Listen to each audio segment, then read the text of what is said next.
Ele, porque não havia dúvida a respeito do seu sexo, embora a moda do tempo concorresse para disfarçá-lo. Estava atacando a cabeça de um mouro que pendia em vigas. Virginia Woolf em Orlando.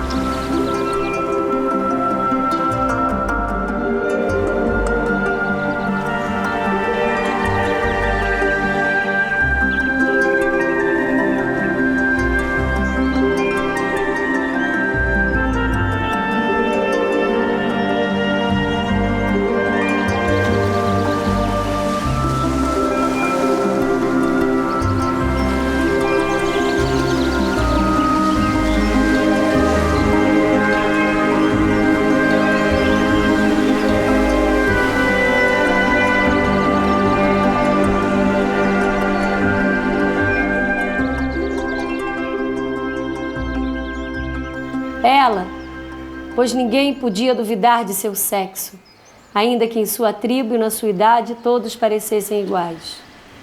Mas como ali era costume as pessoas andarem completamente peladas, com as vergonhas à mostra, a ausência de pelos e o insinuante tracinho vertical de sua xoxota juvenil deixavam claro que se tratava de uma menina. Ela estava chutando a cabeça de um homem que havia acabado de ser assado para o almoço. A cabeça era redonda como uma bola de futebol. E não se sabe ao certo se foram gestos pueris como o daquela indiazinha que deram origem a esse esporte que no futuro teria tamanha importância naquela terra perdida, tão grande e tão longe do mundo conhecido até então.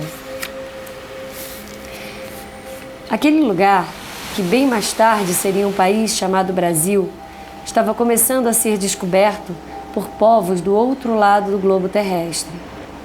Mas para a indiazinha, o mundo não era um globo. Não existia país e muito menos futebol. O universo se resumia à sua aldeia, de uma tribo que tinha o delicioso hábito de comer carne humana, em grandes e alegres banquetes nos quais costumavam assar ou cozinhar os corpos dos inimigos. O pai de Raimuná havia tirado muitas cabeças de muitos ombros, mas aquela que a menina estava chutando era um pouco diferente. Era uma cabeça branca, gorda e roliça, ótima para chutar. Na boca murcha da bola-cabeça havia tão poucos dentes, e os que restavam eram pretos e podres, e nada pareciam com os dentes dos saudáveis e valorosos guerreiros com quem seu povo tinha o hábito de lutar, vencer e se alimentar. A menina não sabia que a cabeça era branca porque o homem era de uma raça diferente, que ele tinha vindo do outro lado do mundo para morrer na terra de Raimuná pelas mãos de seu valoroso pai, recebendo esse estranho destino, ter a cabeça chutada poeticamente pelos pés de uma indiazinha sob um céu muito bonito. O céu de Raimuná, naquele tempo, era um lindo e escuro tapete suspenso, salpicado de estrelas, enfeitado, entre outras, pela constelação do Cruzeiro do Sul, que para Raimuná não era senão a traseira de um gigantesco veado. A pequena olhava a cabeça branquela do inimigo morto com um pouco de nojo, enquanto continuava a chutá-la, poeticamente, como sempre fazia, com cortesia e elegância. Chutava, chutava e chutava, e a cabeça rolava, arreganhando os poucos dentes podres que tinha. Parecia que sorria e gostava da brincadeira. O pai de Raimuná era o mais nobre guerreiro de sua tribo, e sua mãe era a índia mais bonita da aldeia. Por isso, Raimuná herdara tantas qualidades. Embora ainda fosse criança, já demonstrava a graça e altivez dos pais. Além de ter uma estranha beleza que anunciava que alguma coisa diferente aconteceria em sua vida. A pele morena era delicada e macia, os lábios grossos debruçados num sorriso sempre aberto, feito de dentes brancos de mandioca, o nariz pequeno, cabelo escuro e liso, as orelhas minúsculas. Se alguém visse Raimuná chutando a cabeça do viajante que veio do outro lado do mundo para morrer, se visse a indiazinha chutar a cabeça poeticamente, tão pensativa e cheia de nobreza, sob o céu estrelado, sob o brilho mágico do rabo de veado do Cruzeiro do Sul, se a visse assim, certamente a acharia linda, uma pintura, e pensaria que uma beleza como a dela é coisa bem perigosa, mesmo para uma índiazinha de um mundo perdido, principalmente se esse alguém soubesse o que o futuro preparou para ela. Naquela noite, naquela sua adolescência, Raimuná nada sabia sobre o futuro. Mesmo sem saber a arte de escrever, já que em seu mundo não se conhecia nem se fazia uso da escrita, Raimuná enchia com versos o firmamento. Era fluente na poesia, no dizer tudo sem nada dizer de fato. No entanto, o que a entristecia era que as belas palavras que enchiam seu pensamento evaporavam-se no céu com a mesma rapidez com que vinham à mente. De nada lhe valia ter a poesia se esta lhe escapava com tanta facilidade, se não tinha como segurar as palavras que chegavam tantas na cabeça, se não sabia guardá-las em lugar algum. A indiazinha olhou o céu escuro, deu de ombros, aborrecida. Aquele palavreado era mesmo uma porcaria, preto, podre, como os dentes da cabeça que estava chutando.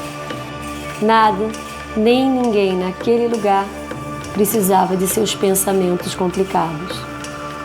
A noite pesou sobre os ombros da mocinha, como uma tristeza funda até então desconhecida para ela. A tristeza era uma vontade de dormir sem sono. A menina resolveu deixar a poesia de lado. Deixou a cabeça do inimigo morto ali mesmo, ao relento sob a lua, e foi dormir. Quando deitou em sua rede, evitou olhar para os outros, porque ela queria continuar sozinha em sua melancolia. Queria sentir-se só, única no mundo, e prometeu que seria assim para sempre, solitária, triste e doída. Embora ainda fosse tão jovem, Raimuná inventava naquele momento a sua filosofia. Depois de um longo silêncio e de um suspiro, ela falou para si mesma bem baixinho: estou sozinha. Estas foram, pois, as suas duas primeiras palavras nesta narrativa. Aquela primeira cabeça branquela que Raimuná chutara foi apenas a primeira de muitas, pois começava ali, sem que ela ou seus parentes soubessem, o fim da sua gente. Mas Raimuná adormeceu em sua rede tranquila e teve sonhos estranhos. Sonhou com coisas que ainda não conhecia e não sabia nomear. Ouviu o ribombar de canhões, ouviu uma gritaria tremenda, sentiu o cheiro de pólvora e sangue. Era o fim do mundo. Acordou agitada, suando. Olhou o biju no fogo, sentiu o seu cheiro seco, o cheiro bom. Olhou o sol entrando pelos buracos, desenhando no chão pelas palhas uma imagem bonita e tão conhecida. E Raimuná sorriu. Levou um tempo olhando e reconhecendo o mundo. As índias adultas ao redor do fogo, algumas cuidando da mandioca, outras do milho. As crianças correndo para o lado de fora para brincar e se banhar no rio. Ela resolveu levantar da rede e correr também no meio das outras crianças, como se fosse inocente também, como se não sonhasse com coisas tristes e perigosas, como se não soubesse que alguma coisa estava para acontecer e transformar sua vida e o mundo. E o coração de Raimuná, naquela manhã, pulava com a agitação da corrida e com a alegria de estar viva num dia quente de sol forte. Mas em muito breve, tudo irá mudar. Chegará na tribo de Raimuná o final dos tempos. E o fim virá na figura de um guerreiro de outro mundo, Hans. Grande, feio, fedorento, banguela e branco de todo, como todos os outros que já serviram de comida para sua gente, este homem branco e cheio de pelos será feito prisioneiro. No entanto, como um deus, usará de artimanhas mágicas para enganar o povo de Raimuná e salvar a própria pele. Os grandes gestos de feiticeiro que Hans vai fazer perante a tribo de Raimuná, fingindo ter o poder de comandar as forças da natureza e os males das enfermidades, farão a índiazinha cair de amores por ele. Com o impostor de moral duvidosa, Raimuná conhecerá muitas coisas, as piores e melhores. O beijo, o cinismo, a mentira, as delícias do pecado e do amor. Enfeitiçada pelo inimigo astuto, abrirá para ele suas pernas frágeis de moça donzela. Com o estranho feioso aprenderá também as muitas formas de se dizer e formas de se negar também. Ele ensinará sua língua estranha.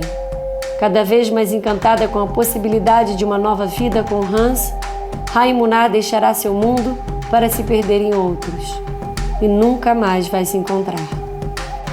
Um dia, porém, ela vai querer voltar à terra natal. Muito transformadas as duas, a terra e a índiazinha, ela pisará o solo de origem com o coração apertado. Virá sem Hans, que terá ficado na Alemanha com a mulher e os filhos. Ao chegar, a primeira coisa que Raimuná vai ver serão as cabeças dos homens de sua terra rolando sob os pés do inimigo.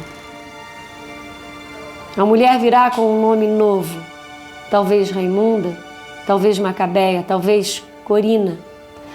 Trará um lenço na cabeça, o estômago vazio, uma criança pequena pendurada nos braços, outras maiores agarradas à cintura. Ao chegar, depois de longo silêncio e de um suspiro, falará para si mesma, bem baixinho: estou sozinha. Estas serão as duas últimas palavras suas nesta narrativa.